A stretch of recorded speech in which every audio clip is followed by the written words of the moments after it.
Muy bien, vamos a estudiar un nuevo tema, que vamos a llamar sistema de partículas, o sistemas de partículas, ¿sí? O sea, varias partículas. Ahora el sistema va a venir formado por varias partículas y eso es lo que vamos a estudiar.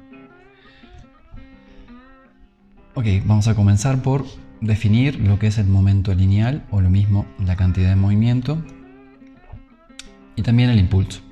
¿Sí? Vamos a dar un par de definiciones que son útiles para resolver problemas que involucran a varias partículas. Bueno, entonces, para un sistema, un marco de referencia, ¿sí? Marco de referencia inercial, ya habíamos visto que se cumplían las leyes de Newton.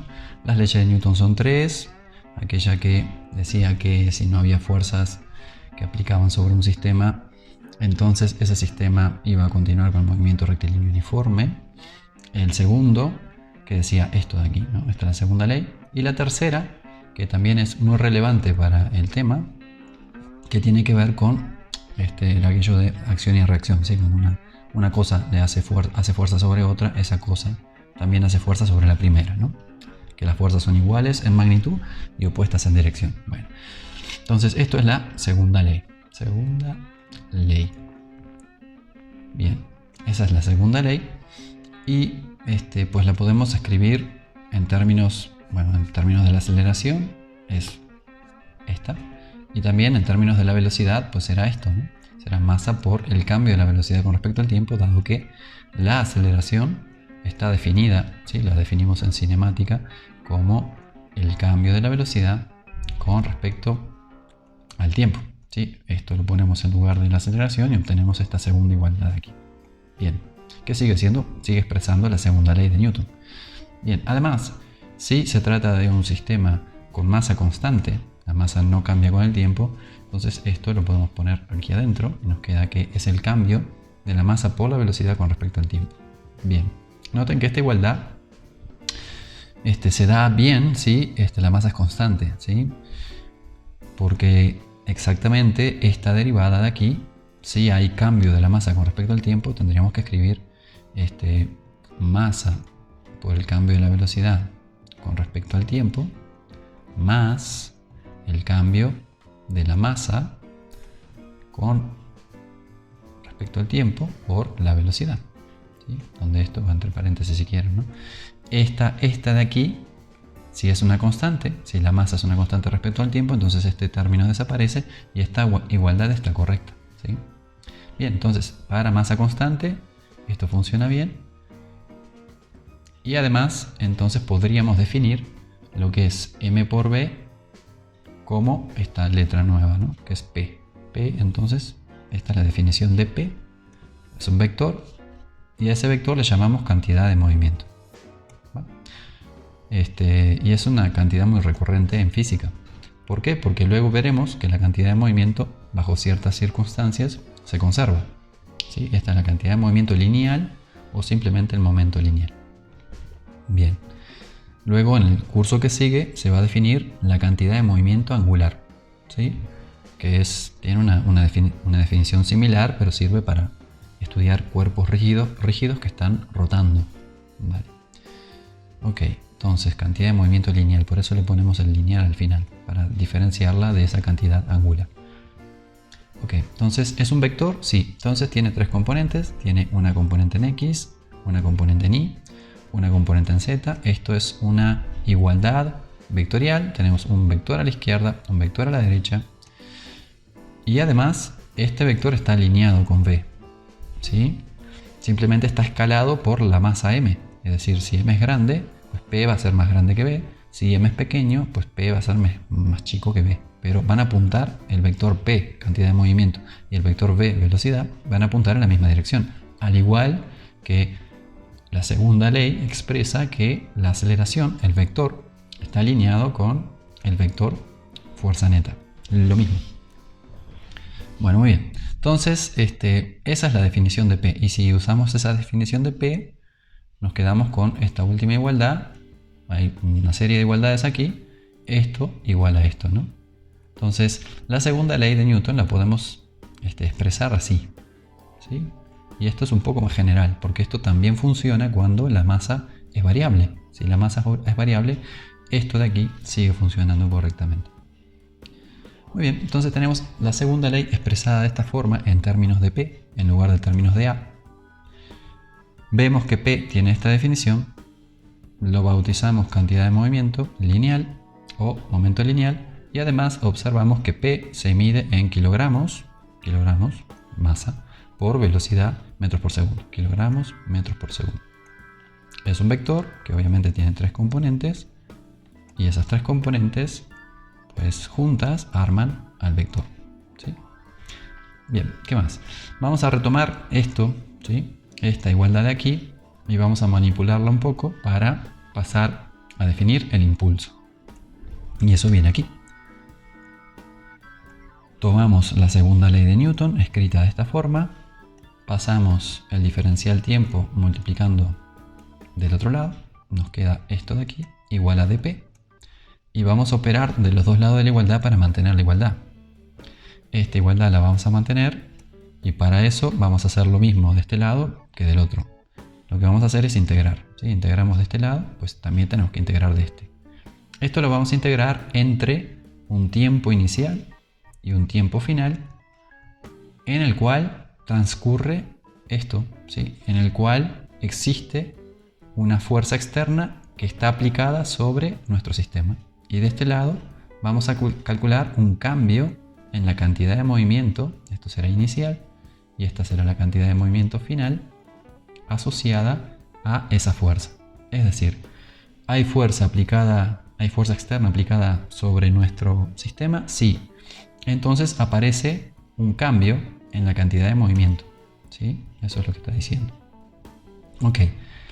Esta integral, ¿sí? La integral de x1 hasta x2 de x, esto simplemente es x2 menos x1, ¿sí?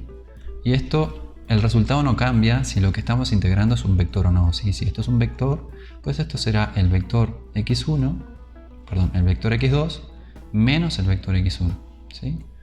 Y esto lo podemos también expresar así, como el cambio de x, el cambio de x, ¿sí? x2 menos x1, x2 menos x1, o el cambio de x. Bien, entonces esta parte de aquí es simplemente p final menos p inicial. P final, o aquí pusimos, estaba tratando de evitar el P2 porque suena feo, ¿no? Los P2 estos suenan feos. Vamos a poner P final, P inicial. Aquí me faltó cambiarlo. Ya está. Creo que no hay más P2 por ahí. Shift F5. Seguimos, ¿no?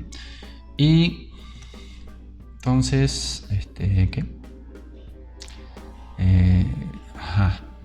Entonces, P final menos P inicial es el cambio de P, ¿sí? El cambio es delta. Delta siempre significa lo mismo, significa lo que ponga aquí final menos lo que ponga aquí inicial. Delta quiere decir, en este caso, P final menos P inicial. Va.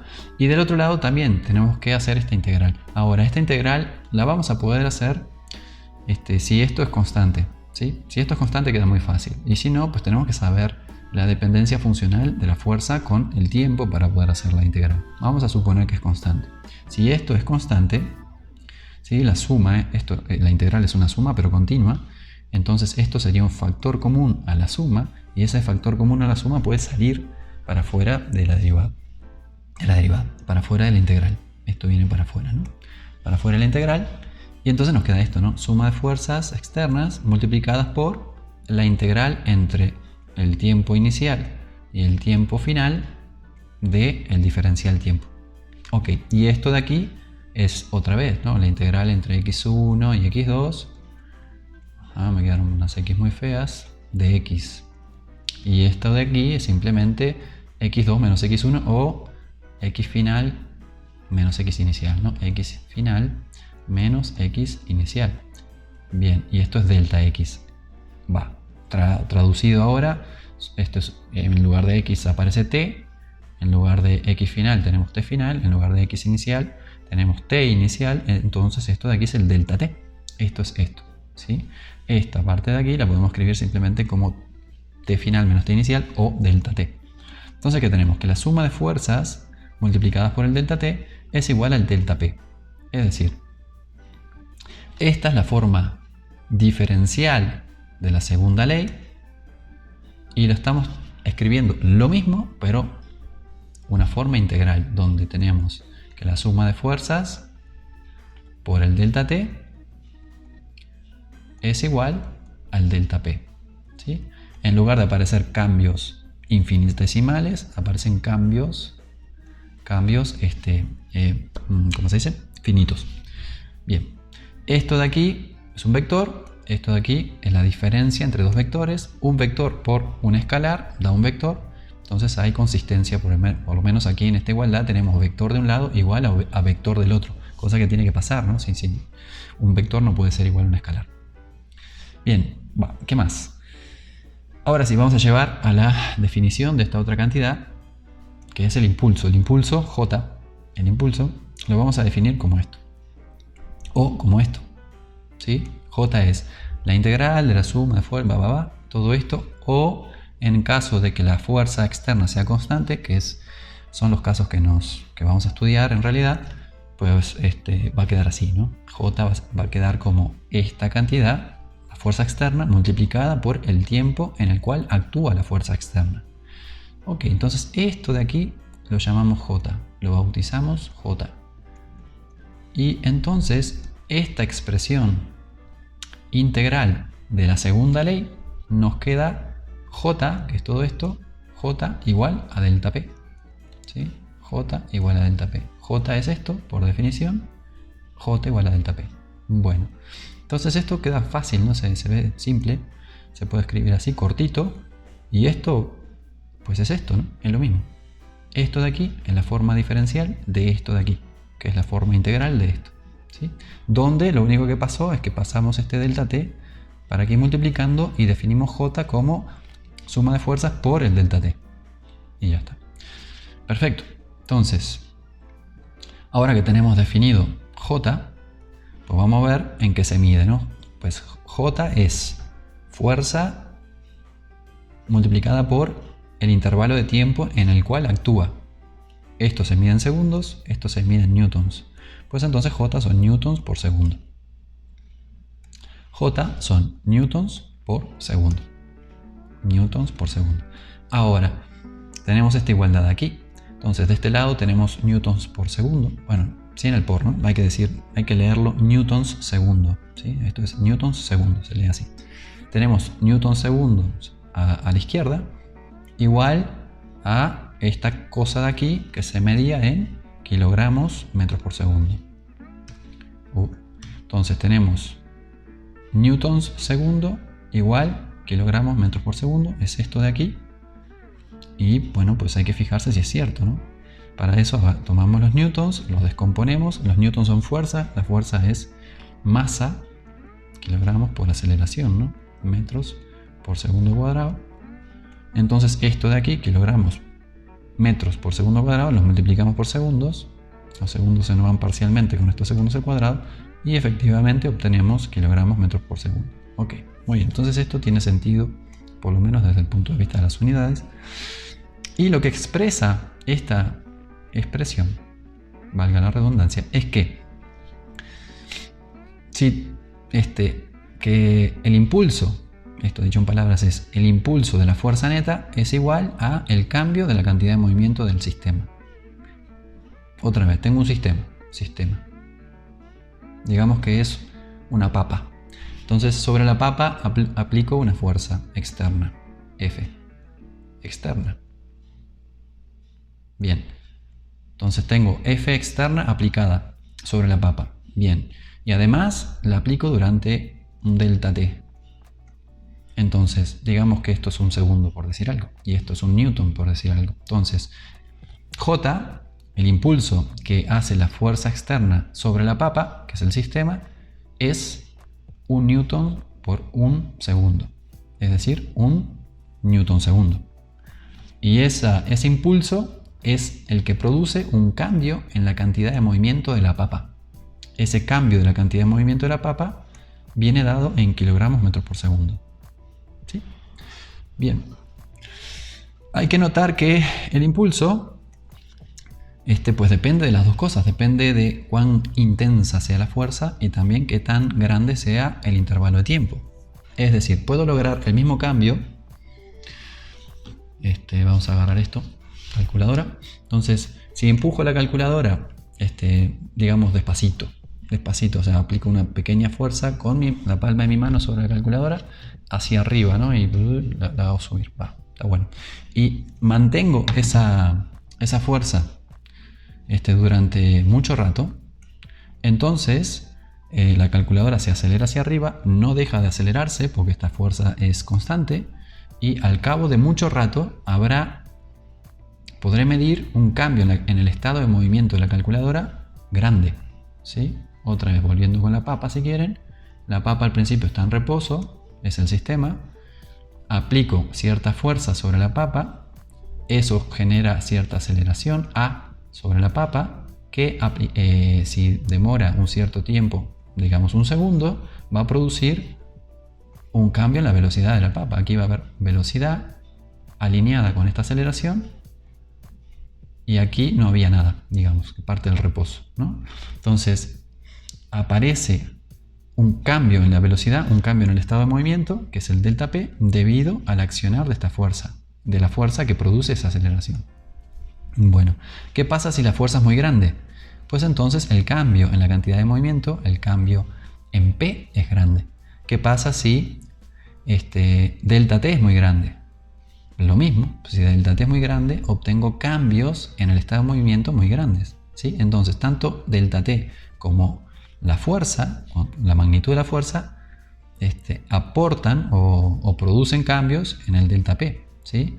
Puedo obtener, empujando, decíamos, despacio, ¿sí? Con poca fuerza, con una magnitud de una fuerza relativamente pequeña durante mucho tiempo, puedo obtener el mismo cambio en el estado de movimiento de la papa a que si aplico durante un corto periodo de tiempo, poco tiempo, el delta T pequeño, pero aplicando una gran fuerza, ¿sí? Por ejemplo, si tomamos la calculadora y le pegamos con un bat, ¿sí? Bueno, además de romperla, vamos a suponer que no se rompe, vamos a suponer que es una pelota, le pegamos con un bat. Al pegarle con un bat, entonces el delta T es muy pequeñito, pero la fuerza es muy intensa, y entonces podemos producir grandes cambios en la cantidad de movimiento o en el estado de movimiento de la calculadora en este caso. Ok. Bueno, esto, ¿no? Que las unidades coinciden, ya lo dijimos. Creo que ya dijimos todo lo que teníamos que decir aquí. Ahora vamos a ver un ejemplo para entender de qué se trata todo esto. ¿Sí? Por ahora definimos, ¿no? Definimos el impulso, definimos el momento lineal. Ahora vamos a hacer un cálculo para ver cómo se calcula, digamos, ya está definido, vamos a ver cómo vamos a aplicarlo, y luego de eso vamos a ver para qué sirve.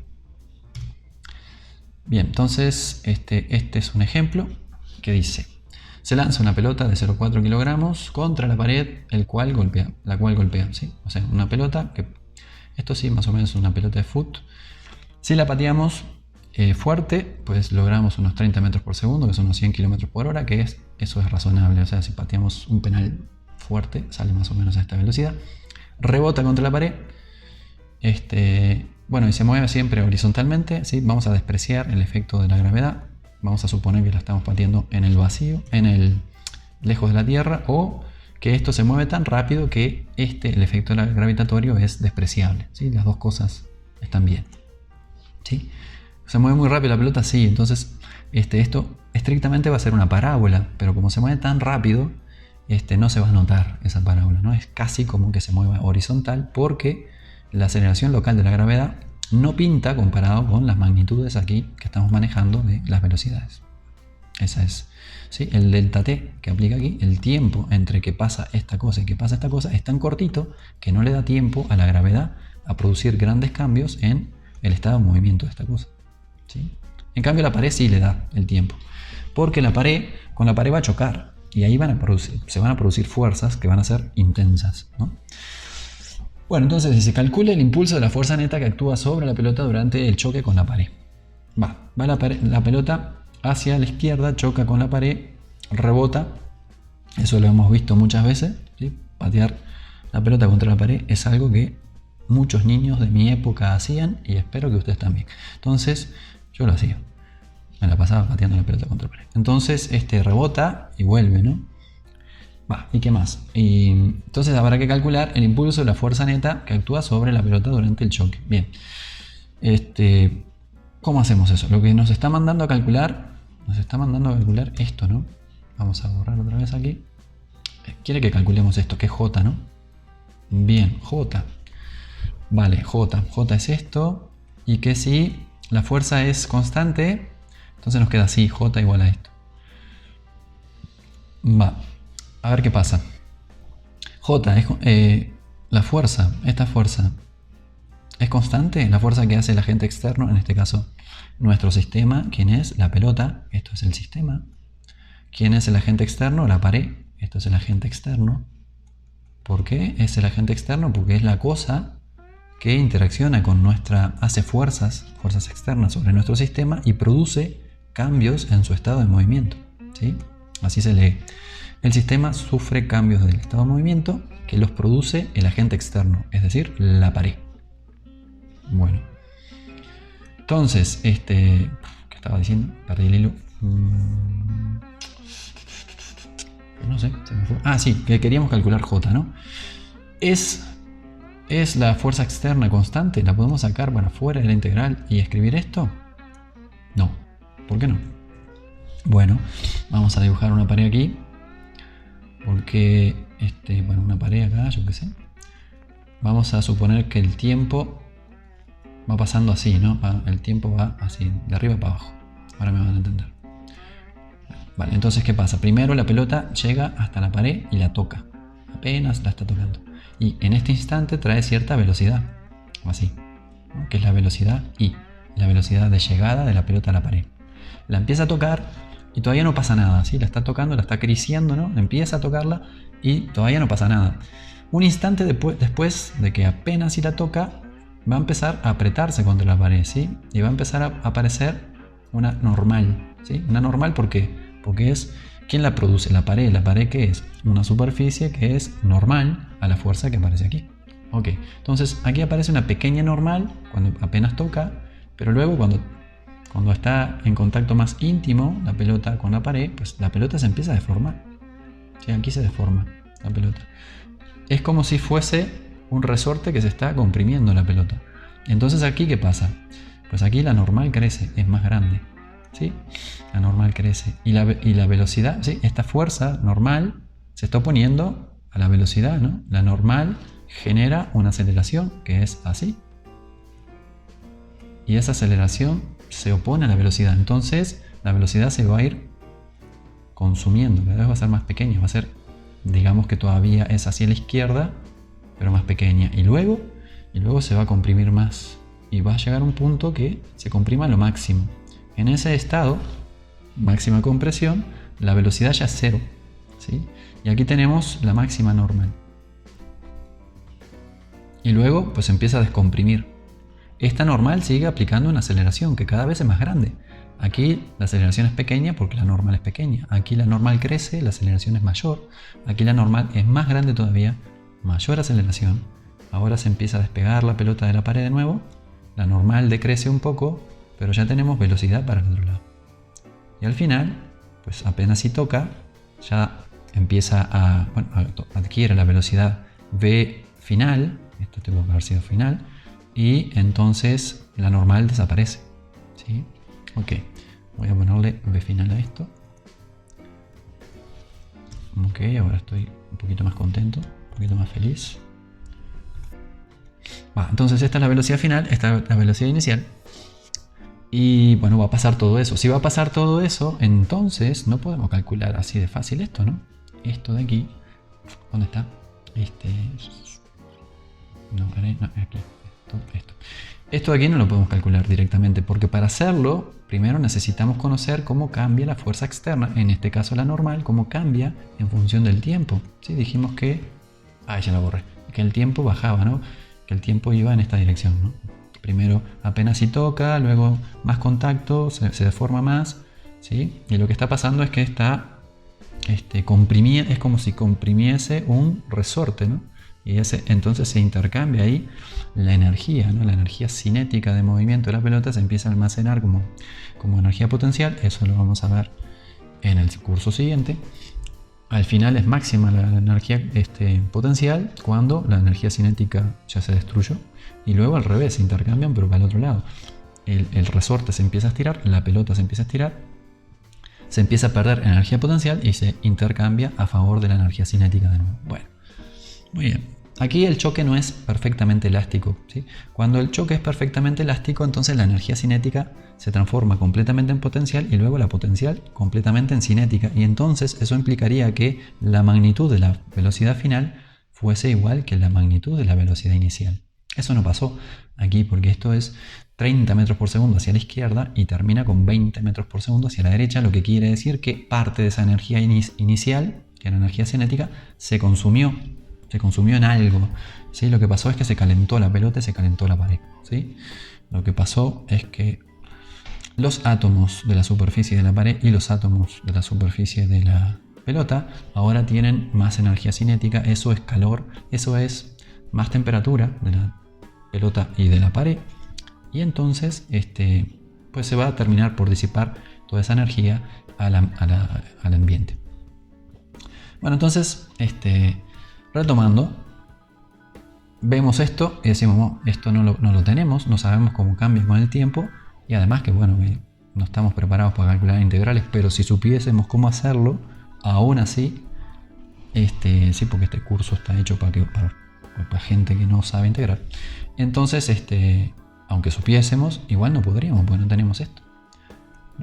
Entonces este camino para calcular J, no, está prohibido. ¿Qué otro camino hay? Pues el fácil es este de aquí, ¿no? J es igual al cambio de la cantidad de movimiento del sistema, ¿sí? Cambio de la cantidad de movimiento del sistema.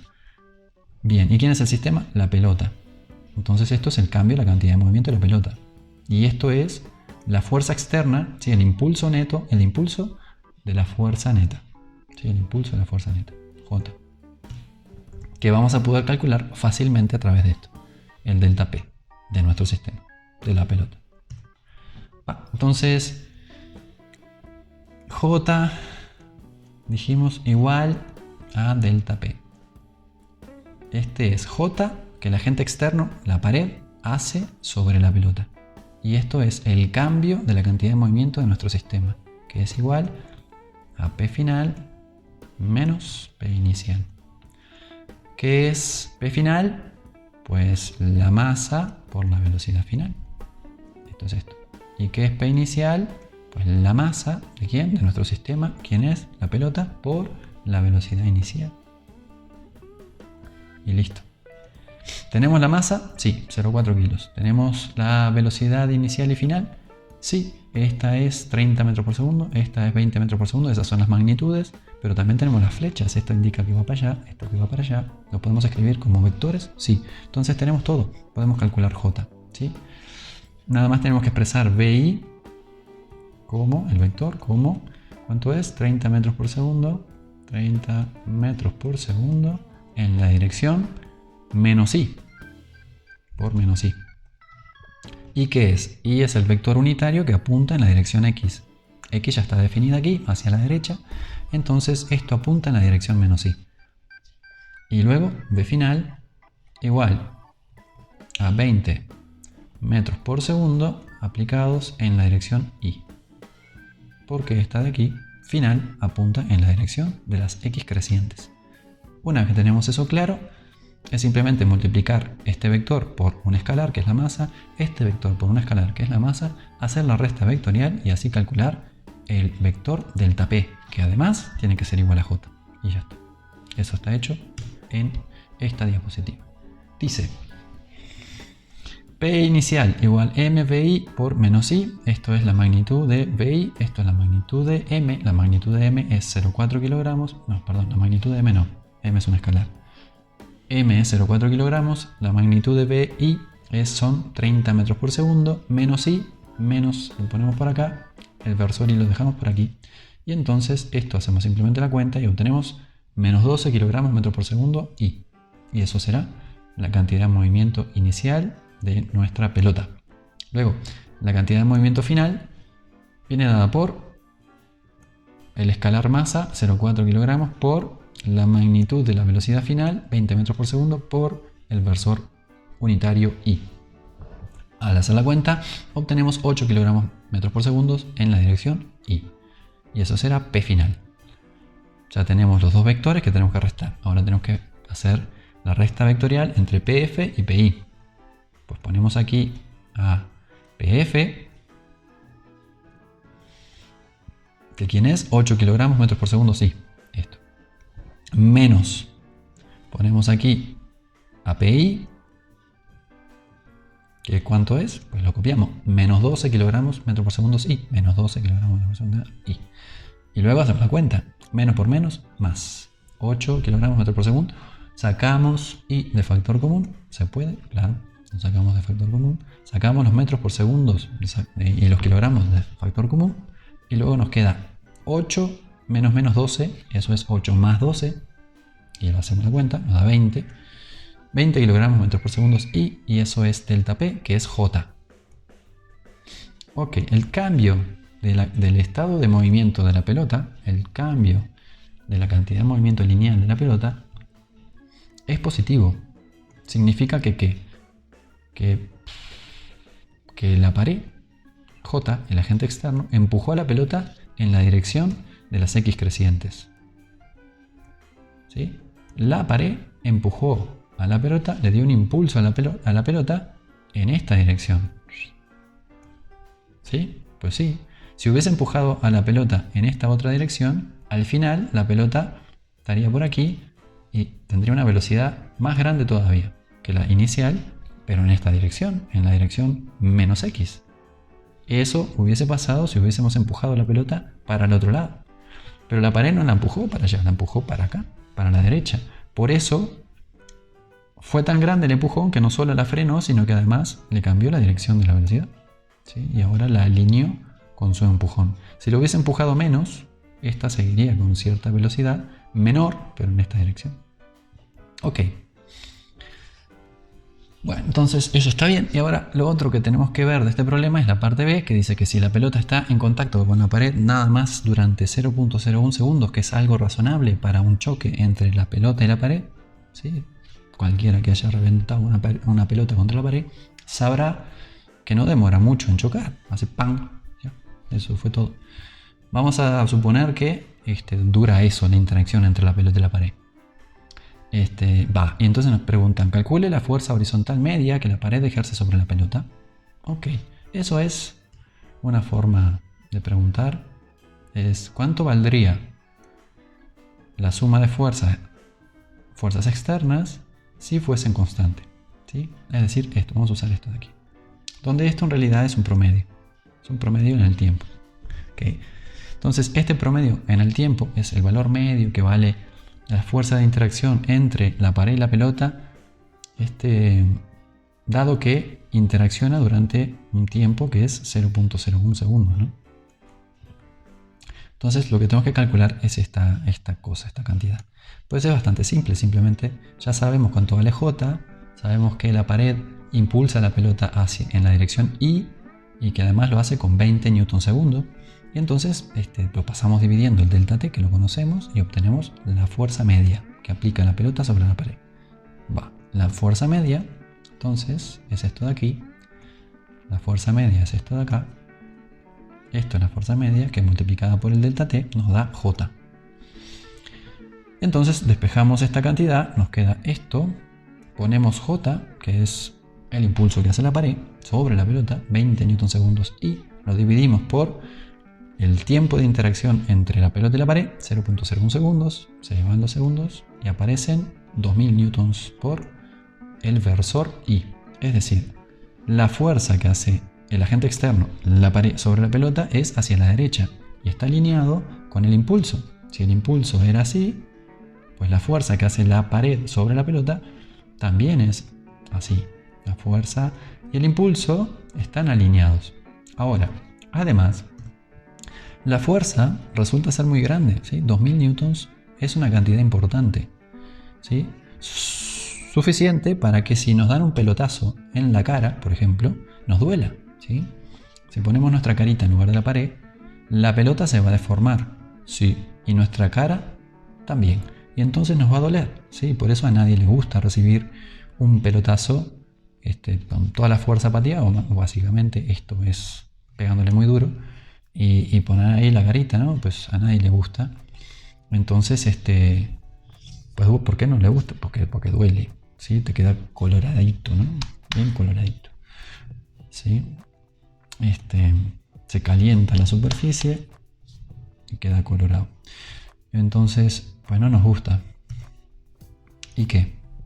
Y eso es lo que pasa porque la interacción dura muy poquito. Eso es lo que pasa. Este número grande es consecuencia de que la interacción duró muy poco, ¿sí? Y lo mismo que le pasa a una pelota con la pared, le pasa a un par de coches que chocan, ¿sí? En el caso de un par de coches que chocan, los cambios en la cantidad de movimientos son aún más grandes. ¿Por qué? Porque la masa de un coche es mucho más grande que la masa de una pelota, ¿sí? Y entonces, como P era igual a M por V, pues entonces la P final sigue siendo 0, los coches están quietos al final, están destrozados pero quietos, ¿sí? Y la P inicial será muy grande porque la masa del coche juega un papel. Entonces, si el coche, digamos, vamos a cambiar la pelota por un coche, ¿no? Un coche viaja a 30 metros por segundo y choca contra la pared, bueno, pues entonces en lugar de 0,4 kilos hay que poner 1000, ¿no? Más o menos. ¿Sí? Si es un coche medianón, 1000 kilogramos. Pues ponemos 1000 en lugar de 0,4 y aquí el cambio de la cantidad de movimiento del coche pues es bastante más, ¿no? Serían 2000 por 1000 son 2 millones, dividido 4 son 500.000 newtons, ¿no? Me da 500.000 newtons. Bueno, 500.000 newtons dividido esto, porque otra vez es un choque y demora muy poco. El choque se pum y se acabó, y más o menos esto es un tiempo razonable. Pues que dije 500.000 newtons dividido 0,01, pues son 50 millones de newtons. ¿Ves? Eso deforma a cualquier coche, y eso es lo que pasa cuando un coche choca contra una pared, ¿sí? Se deforma el coche, ¿sí? Se deforma el coche. Y ahora están construidos los coches para intentar de que se deforme el coche, pero que no se deforme la persona que viaja dentro. ¿Por qué? Porque deformarse es malo para la salud, ¿sí? No vayan por la vida deformándose porque les va a ir mal, ¿sí? Traten de evitarlo, ¿sí? ¿Cómo se puede evitar? Pues poniéndose el cinturón de seguridad si viajamos en el coche, viajando en un coche que tenga airbag, ¿no? En la bolsa esta de aire, ¿no? ¿Para qué? Porque, bueno, es más seguro, si se puede, y si no, pues nada. Pues no, si no se puede, no, pues entonces ir más despacio, ¿sí? Son formas, ¿sí? Si vamos más despacio, esto no es tan grande. Si esto no es tan grande, la cantidad de movimiento del coche no es tan terrible y el cambio de la cantidad de movimiento va a ser menor, lo que va a impactar en las fuerzas que van a actuar sobre el vehículo, que van a ser menores, lo que va a ser más probable de que la gente que vaya dentro del coche se deforme menos y entonces sobreviva. Bueno, tenemos eso, ¿no? Bien, traten de no chocar. Ok, si chocan en una moto está peor, porque ahí los cambios no los sufre el coche, los sufre uno directamente, ¿no? Vale, conservación del momento lineal. Dice, cuando las partículas interactúan, o una bicicleta, cuando las partículas interactúan, las fuerzas que aparecen sobre ellas son iguales y opuestas, ¿sí? Esto es la tercera ley que todavía no salió, ¿no? Por ahora estábamos hablando únicamente de la segunda ley. Ahora vamos a sumarle a la segunda, le vamos a sumar la tercera ley y a ver qué pasa. Y lo que va a pasar es esto, ¿no? Que va a aparecer este concepto, esta idea de conservación del momento lineal, ¿sí? Cuando lo aplicamos a un sistema compuesto por varias partículas, que es lo que vamos a hacer. Tercera ley, cuando las partículas, dos partículas, digamos, dos, para hacerlo más fácil, la A y la B, interactúan, las fuerzas que aparecen sobre ellas son iguales y opuestas. Es decir, A hace fuerza esta de aquí sobre B, esta es la fuerza que hace A sobre B, y B le responde, si quieren, con esta fuerza que hace sobre A, ¿sí? Ambas, habíamos dicho, aparecen al mismo tiempo, ¿no? No es acción-reacción, es una forma de decirlo, pero en realidad lo podemos cambiar de lugar, no podemos decir que esta es la acción y esta es la reacción, o al revés, Son intercambiables. No hay simetría temporal, es decir, una y otra aparecen al mismo tiempo. Bien, ¿y qué más? Esta es igual que esta en magnitud, pero apuntan para el otro lado, ¿no? Eso es lo que dice la tercera ley. Y aquí agrega, por lo que también lo serán los impulsos. ¿Por qué? Porque el impulso era la fuerza externa, fuerza B sobre A. Vamos a anotarlo así, por ejemplo, esta, FB sobre A. Si lo multiplico por el delta T, eso me daba el impulso que hace B sobre A.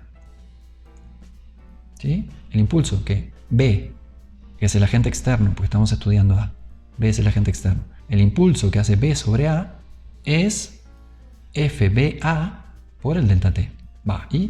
Y podemos calcular ahora también el impulso que hace A sobre B, que es FAB. FAB, esta es la fuerza externa que hace el agente externo A sobre el sistema B. Cambiamos, ahora nos fijamos en B. B es nuestro sistema, A es el agente externo, el malo de la película, el que hace cosas sobre nuestro sistema. Y entonces FAB multiplicado por el delta T, eso nos va a dar J, el impulso que hace A sobre B. ¿Y aquí qué dice? Pues dice que los impulsos también serán iguales. Sí, porque el delta T es el mismo, es en común. El tiempo en el cual A actúa sobre B es el mismo tiempo en el cual B actúa sobre A en todo momento. Entonces, independientemente de cuánto sea el delta T, siempre son los mismos para A y para B. Perdón. Ok, entonces, esta y esta son iguales en magnitud y opuestas en signo. Esto es un escalar que es igual que este. Pues entonces esto y esto son iguales en magnitud y otra vez tienen signo cambiado. Y es lo que dice acá. Dice que los impulsos también van a ser iguales, pero opuestos. Iguales en magnitud y opuestos porque uno apunta para un lado y el otro apunta para el otro. Esto de aquí, F, lo podríamos sustituir por J de A sobre B. Y este lo podríamos sustituir por J de B sobre A. ¿Sí? Son iguales y opuestos. ¿Qué más? Y dice más cosas. Y dice, y los cambios en sus respectivas cantidades de movimiento. ¿Por qué? Porque J, ¿sí? Que hace A sobre B, A sobre B, J que hace A sobre B, el impulso que hace A sobre B es igual al cambio de la cantidad de movimiento de B. ¿Sí? ¿Y qué más? Y J que hace B sobre A es igual al cambio de la cantidad de movimiento de A. ¿Sí? En este caso, B es el agente externo que hace cambio sobre A. En este caso, A es el agente externo que hace cambio sobre B. Los cambios logrados por A en el sistema B y los cambios logrados por B en el sistema A son iguales, porque son iguales los impulsos a los cambios de las cantidades de movimiento. Si este y este son iguales y opuestos, este vector, ¿sí? P final menos P inicial, es un vector. Este vector es igual a este vector con el signo opuesto también. Entonces vamos a leer todo lo que dice aquí de nuevo para ver si lo entendemos bien. Dice, cuando las partículas interactúan, las fuerzas que aparecen sobre ellas son iguales y opuestas, por lo que también lo serán los impulsos, iguales y opuestos, porque nada más son las fuerzas multiplicadas por delta T, y los cambios en sus respectivas cantidades de movimiento, porque el impulso de este será igual al delta P de la otra, de B, y este será el delta P de A.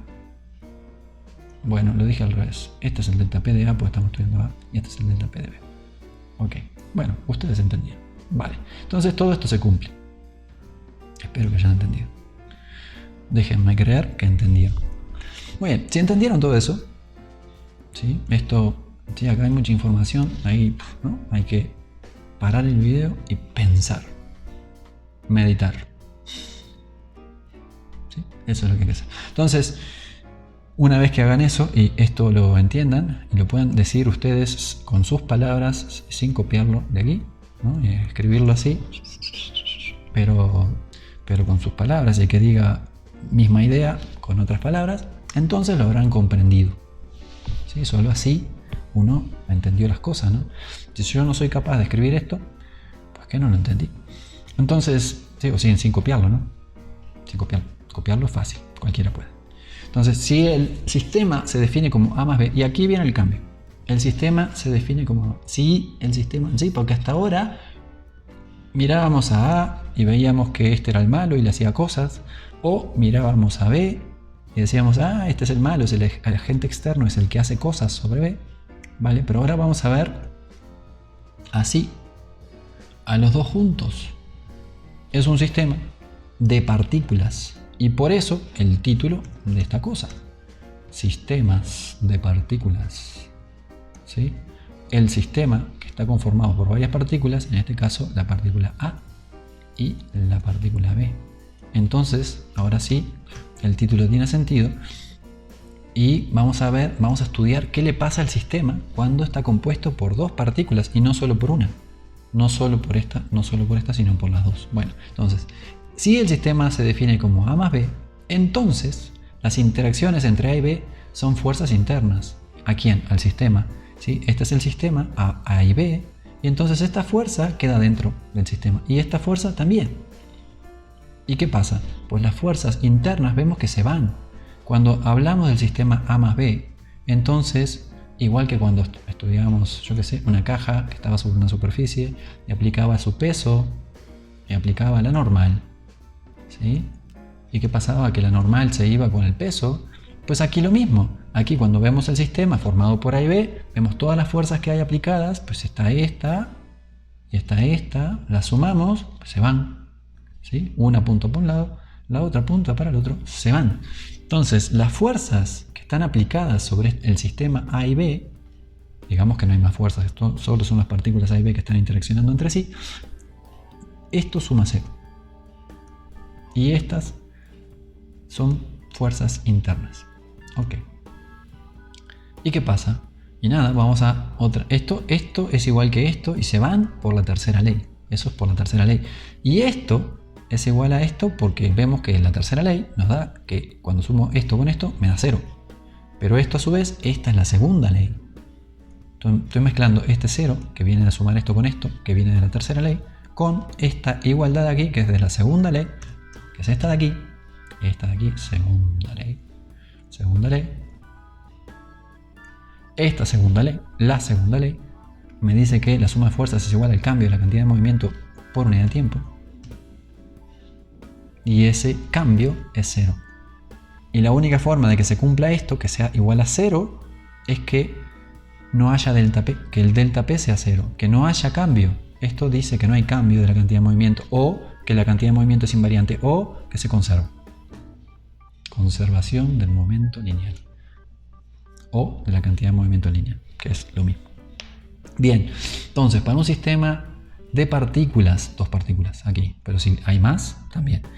Un sistema formado por varias partículas, donde las partículas interaccionan entre sí, ¿no? Hay fuerza de A sobre B, B sobre C, C sobre D y D sobre C, y así todas interaccionan con todas.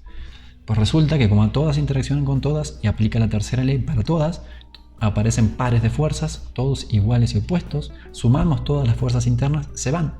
Y como se van, se cumple esto. Si no hay fuerzas externas aplicadas, además, si no hay un campo externo aplicado sobre el sistema.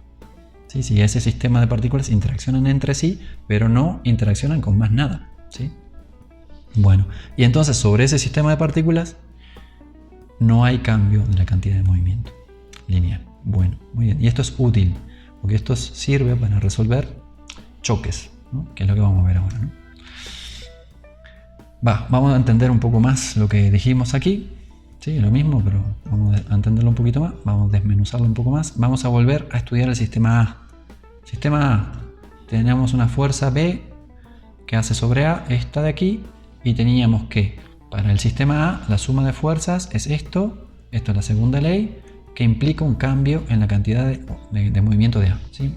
La fuerza implica, sí, pues eso, un cambio en la cantidad de movimiento de A. Vale. ¿Y qué más? Pues lo mismo con la B. En la B hay una fuerza que es A sobre B y eso implica un cambio en el estado de movimiento de B.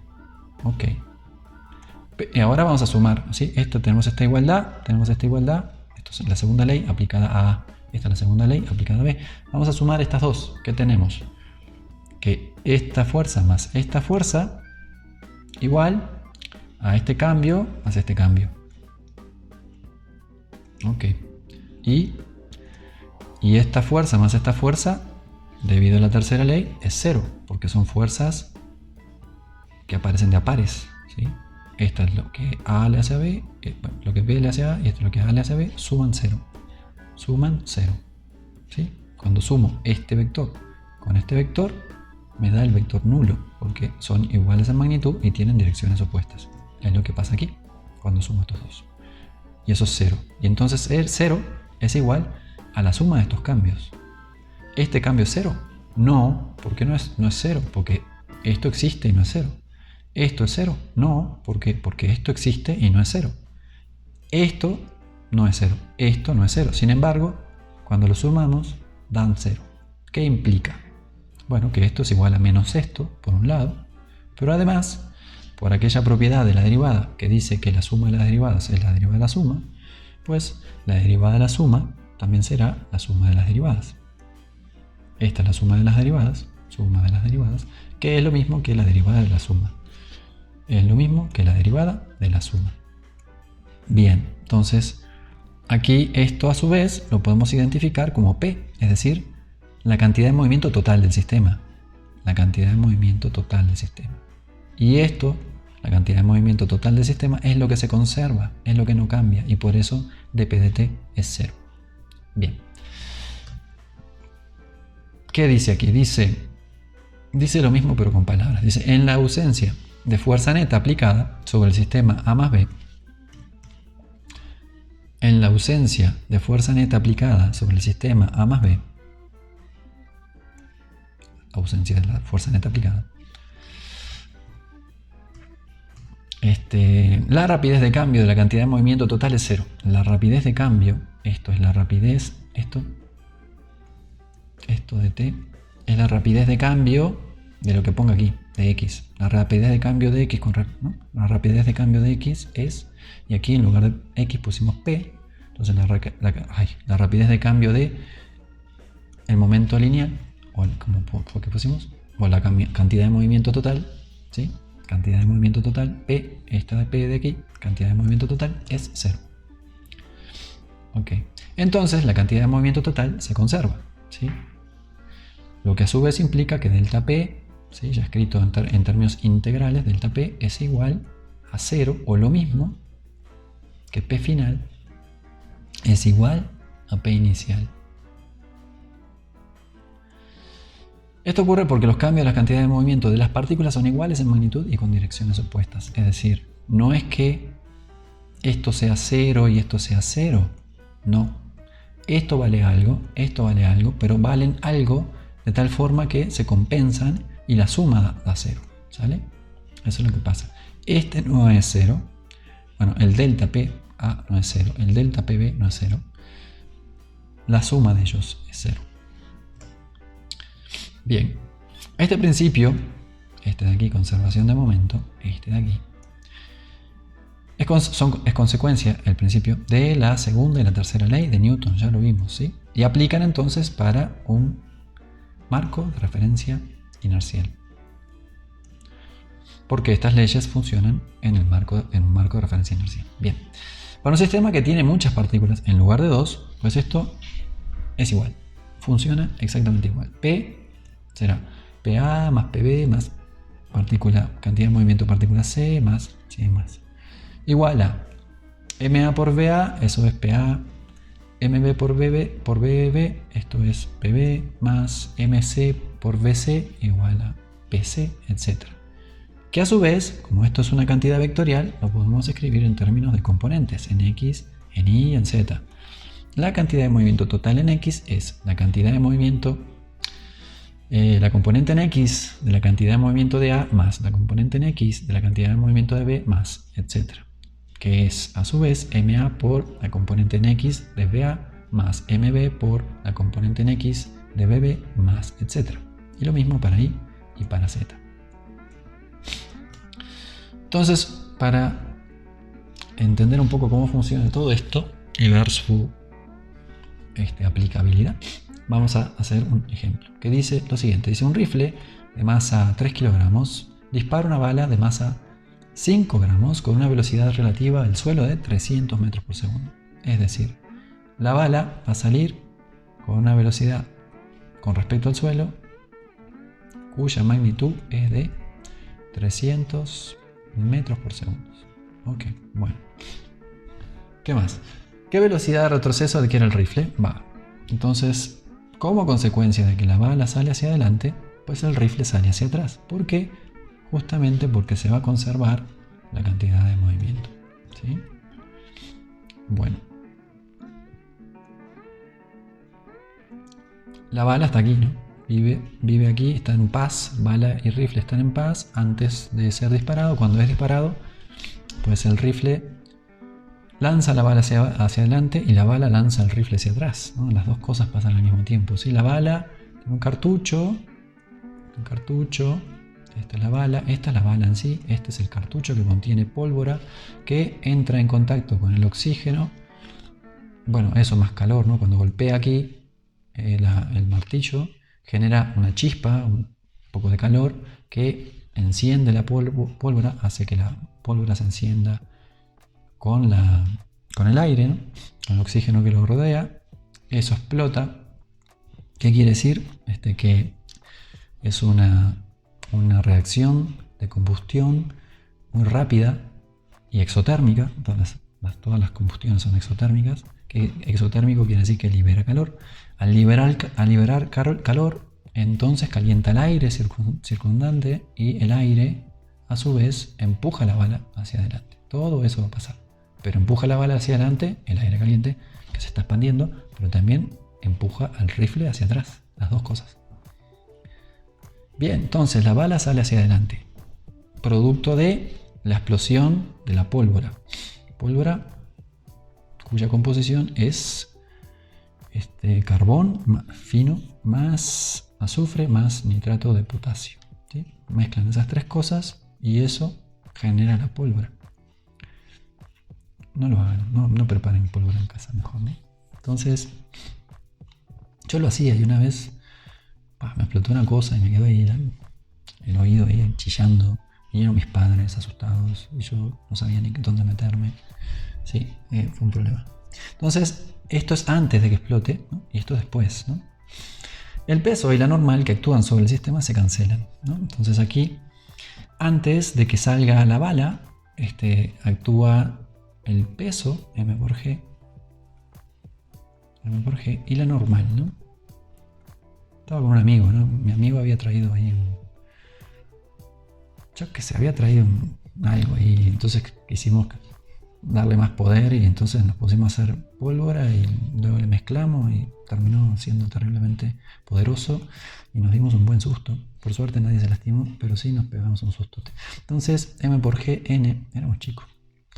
Y yo no sé por qué teníamos acceso a eso, pero bueno, teníamos. Mis papás confiaban en mí, pobres de mis papás, confiaban en mí. Entonces esto, ¿no? Y de aquí, ¿qué? Sale la bala.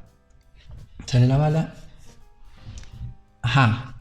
Ah, sí, ya sé lo que estaba contando. Me fui por